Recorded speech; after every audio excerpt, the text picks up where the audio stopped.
Okay, so I want you to picture a scenario. All right. You take a guy from, I don't know, maybe 2016, just a normal, reasonably well-adjusted guy. Right, he's worried about his fantasy football league, maybe. Exactly. That, or maybe whether you should grow a beard.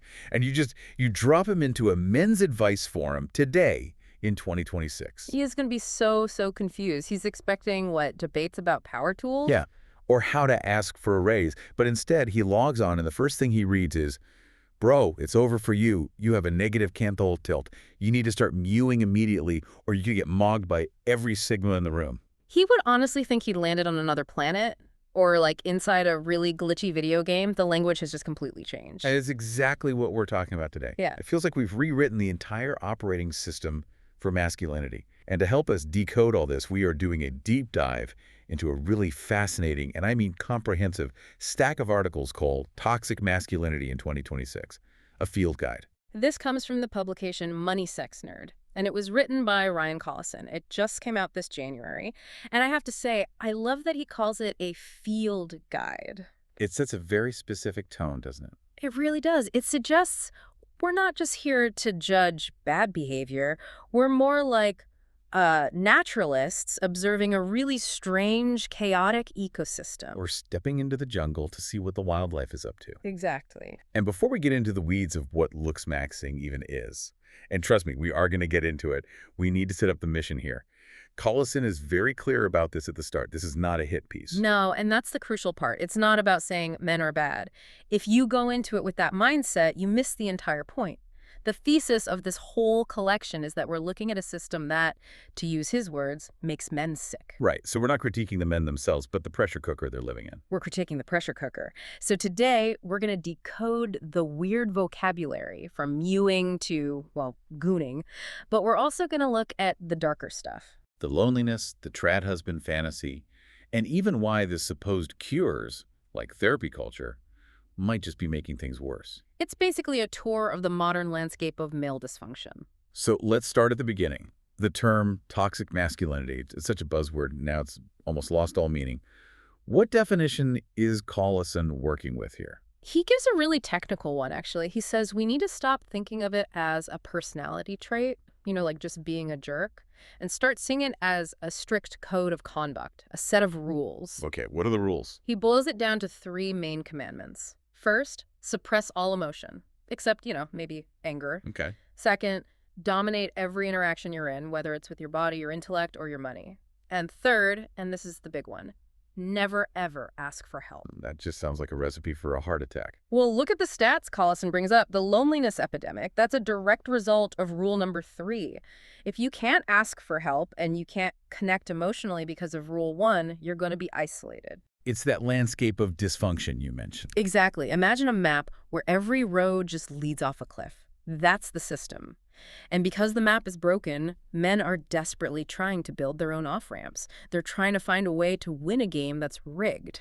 Which is the perfect segue into the most visual and frankly bizarre part of this guide, the section Collison calls the vocabulary of optimization. Oh, man. Looksmaxxing. I thought it was pretty online, but I was genuinely reaching for a dictionary with this stuff. For anyone listening who's blissfully unaware, what is looksmaxxing? It's basically the pursuit of physical perfection, but it's different from just, working out or grooming. Working out is about health. Looksmaxxing is about metrics. The tricks? Yeah, it's the gamification of the human face. Oh. It's treating your own jawline like a character stat sheet in an RPG that you have to level up. Okay, we have to break down the jargon. Let's start with the one I see all over TikTok.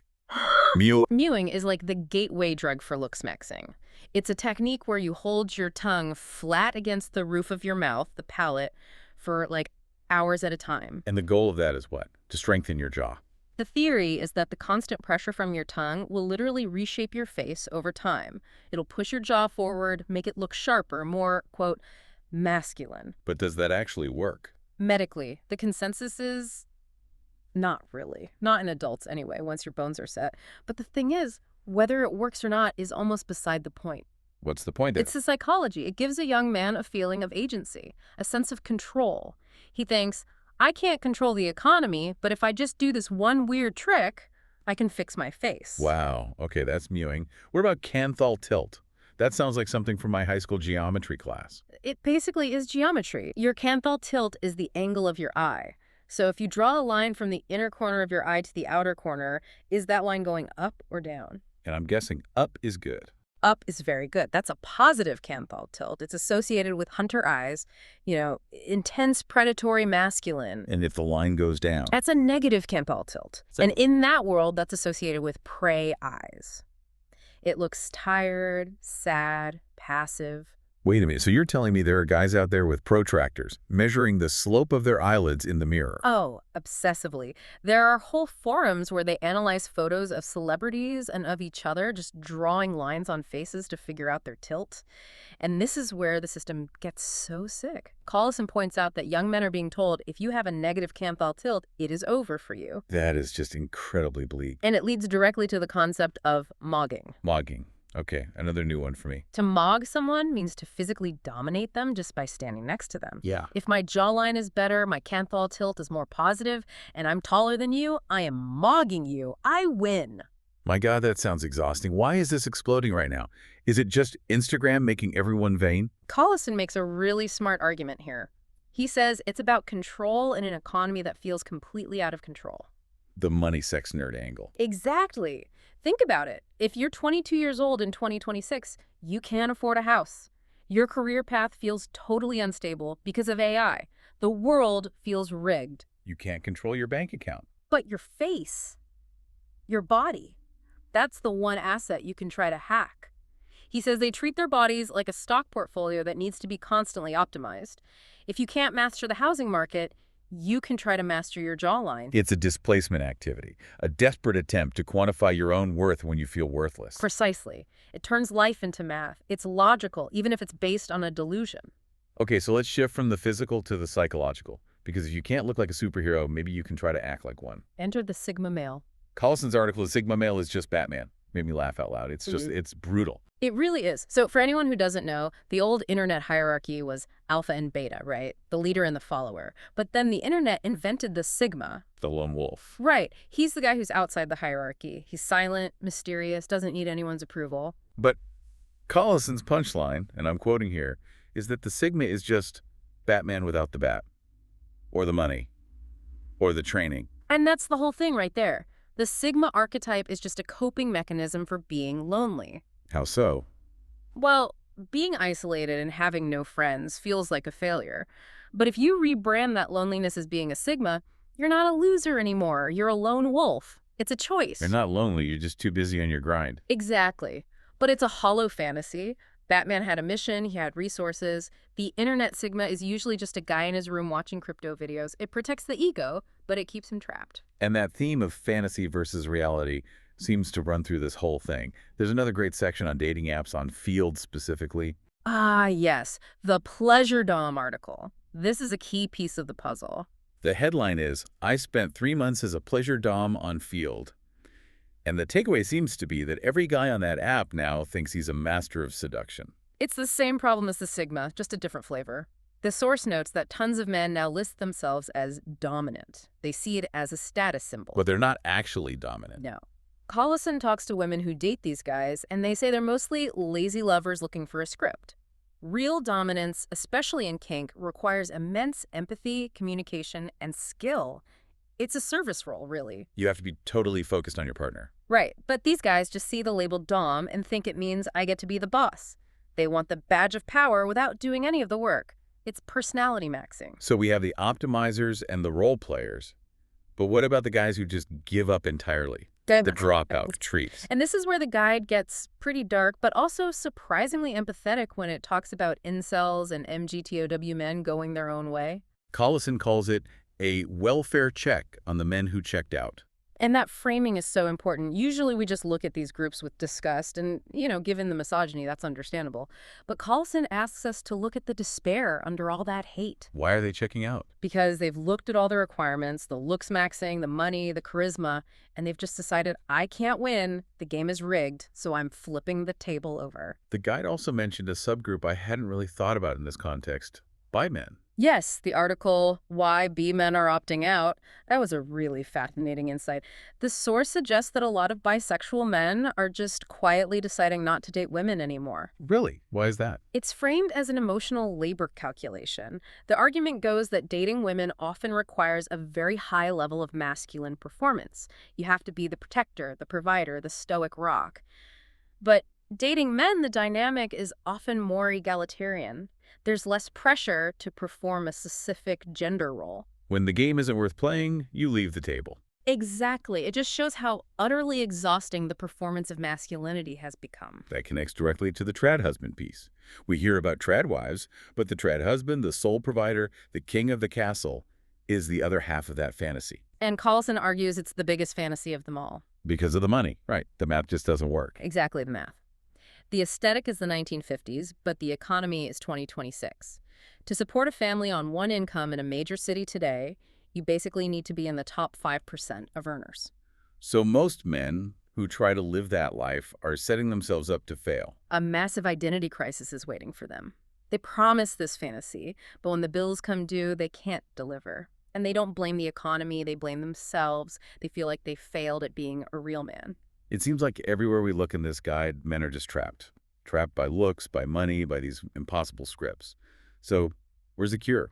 And this is where Collison gets really controversial, because he argues that the cures we're offering are often just new versions of the same disease. Okay, let's talk about that. He goes after the divine feminine movement first. Right. This idea that if toxic masculinity is the problem, the solution must be for men to embrace the divine feminine.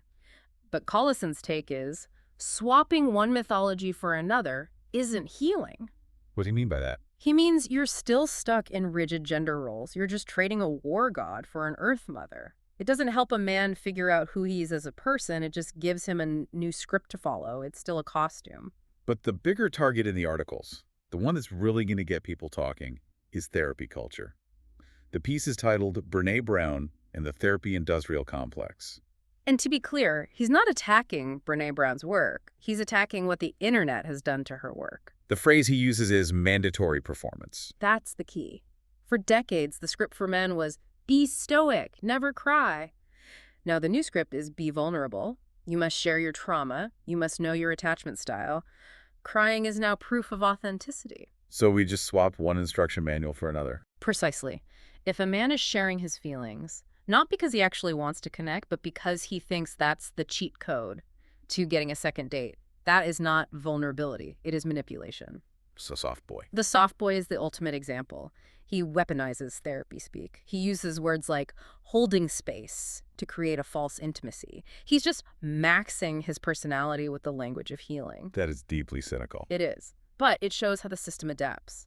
You can take something as good as therapy and turn it into another metric. Look how emotionally intelligent I am. My vulnerability stat is maxed out. It's tragic because it means the connection is fake.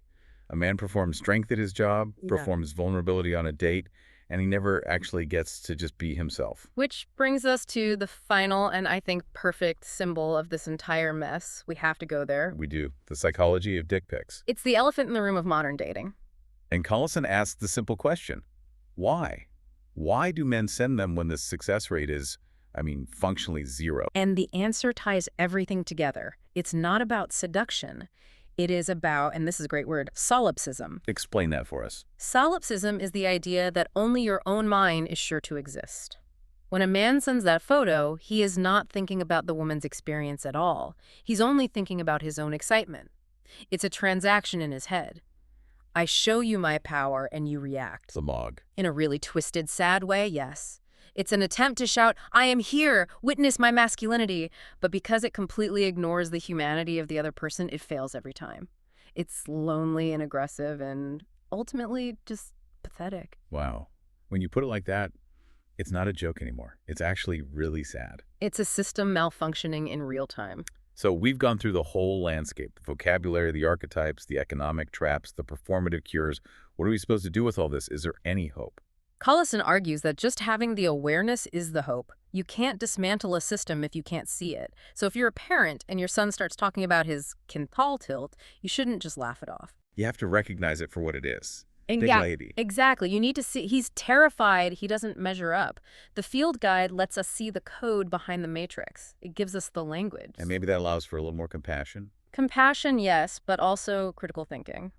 We need to stop rewarding the performance and start looking for the actual person underneath. Which leads me to the question I've been thinking about this whole time. And I want to leave our listeners with this. Go for it. We've established that the old rules, be strong, don't cry, were a prison. But we've just argued that the new rules, be vulnerable, optimize your face, be a sigma, are just a different prison with better branding. Right, a lateral move, not a liberation. So where does a man go to just be? Is it even possible in 2026 to exist without a label, without a script, and without trying to max out your stabs? Where is the space for just being a messy, imperfect human being? That is the million-dollar question. And looking at this field guide, I don't think we found the answer yet, but asking the question is the only way we'll ever start looking. Something to think about. Thanks for taking this deep dive with us. See you next time.